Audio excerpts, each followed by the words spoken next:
Hi guys, welcome to our channel.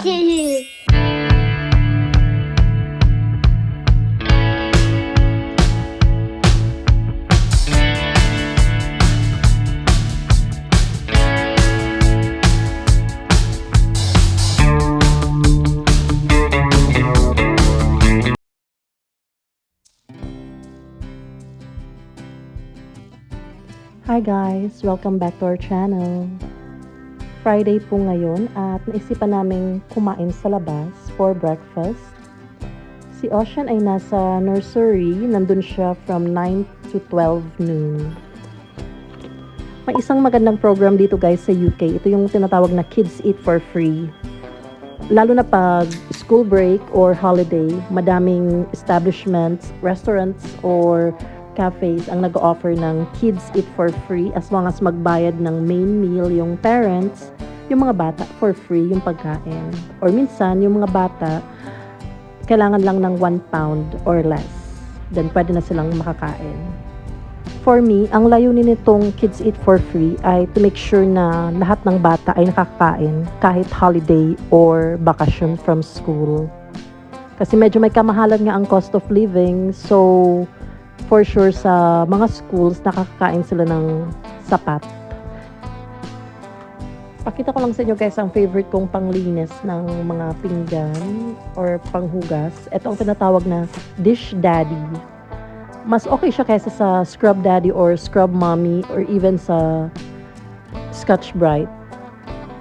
Kasi ang galing niyang magtanggal ng stain.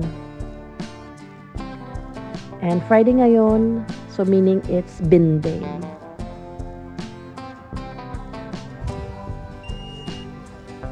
And finally, kailangan ng sunduin si Ocean. Almost 12 noon na guys. So ayan, sinundo ko na si Ocean. Nakita niya si daddy niya at na-excite siya masyado. Tapos na din yung agenda namin. So daan lang kami dito for food. Mag-order lang.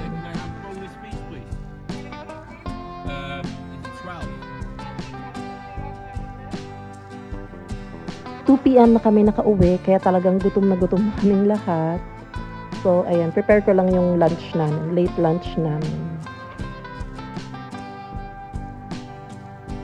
Yung mga fast food pala dito guys, example, KFC, McDonald's, wala silang side dish na rice. Hindi katulad sa Pinas. So, kanya-kanyang luto na rice sa bahay. Alam mo naman, Pinoy, kailangan may rice.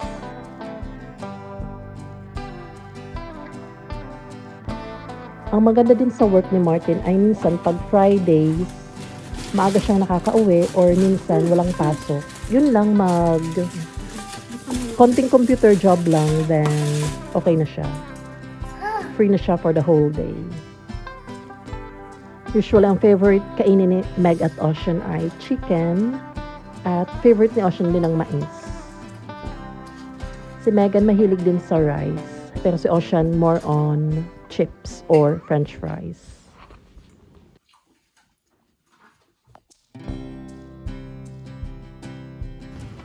The next day guys, kinahapunan ay dumaan ulit kami sa Morrisons for some grocery.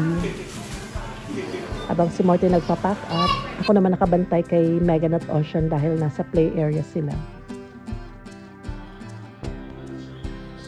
I-haul natin to guys na grocery. Ayan, Baps, evaporated milk, mais, pot noodles, some biscuits, juice ng mga bata, steak, eggs, hot dogs, pang curry, bread, crisps, bigas, mga gulay, pork,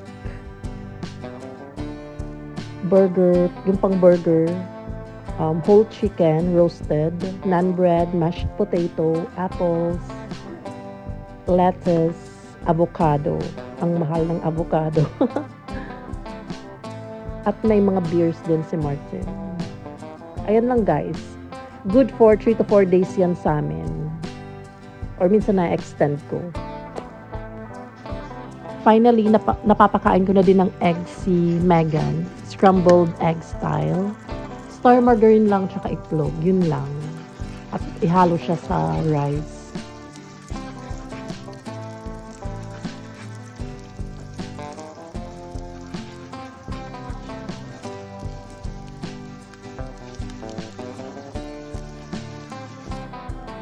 Isa pa din guys na benefit dito sa UK ang tinatawag na child benefit. Punta ka lang sa website ng government tapos i-assess nila kung eligible ka na makatanggap ng monthly allowance for your children. Ayan, KFC pa din guys ang ulam from last night yan na leftover. Later on, naisip ko din gumawa ng banana cue. First time kong gagawa nito, nanood lang ako sa YouTube at mukhang madali lang siya. In fairness, success naman siya. Kaya lang iba pa din yung saging na saba. Ito kasi frozen siya. Ayan, tikman ko lang and so far, yes. Nakakamiss ang Pilipinas.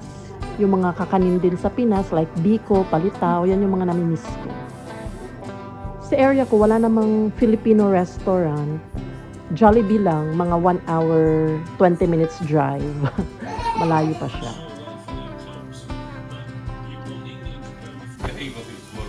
Ayan, si Martin gagawa na din siya ng dinner niya.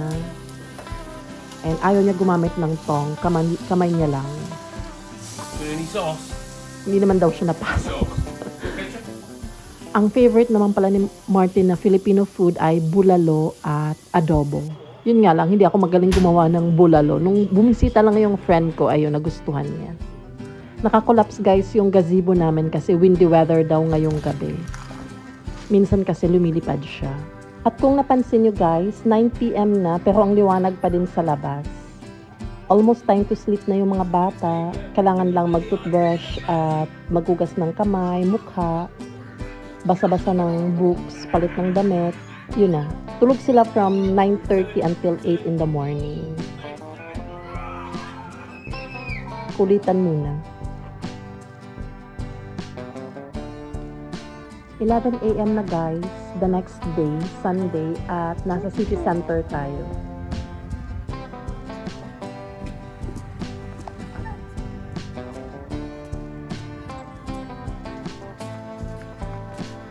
Yan, nakaka-amaze dito guys ang mga architecture nila.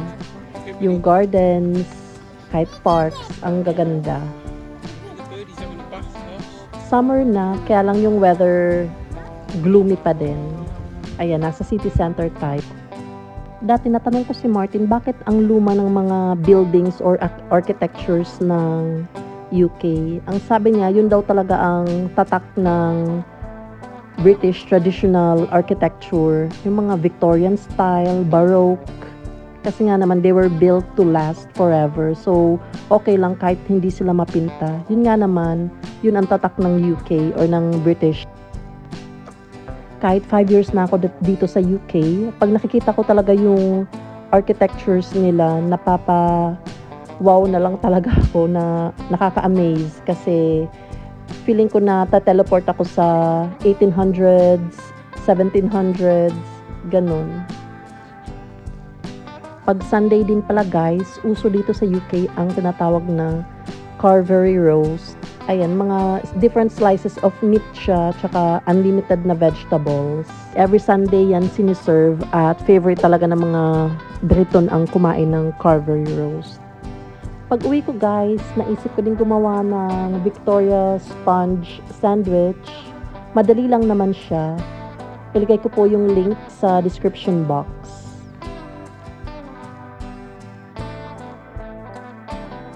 So every time magbe-bake ako, andyan lagi si Ocean. Gusto niya siya yung nagka-crack ng itlog or minsan tumutulong siya mag-mix. Gusto lang manggulo.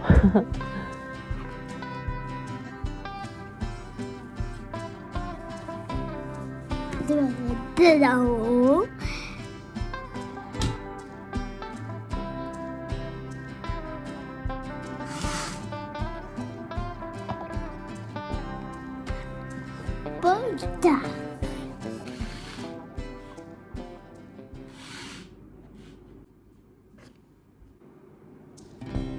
Ayan, 4 PM na guys, nakapag-bake na ako, tulog na si Megan. Sabi ko kay Martin, ilakad ko na din yung aso namin na si Skylar. Kasi kailangan niyang ilakad every day for at least 30 to 40 minutes.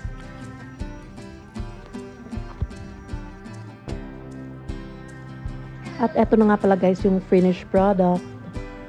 Nakalimutan ko lang lagyan ng strawberry jam.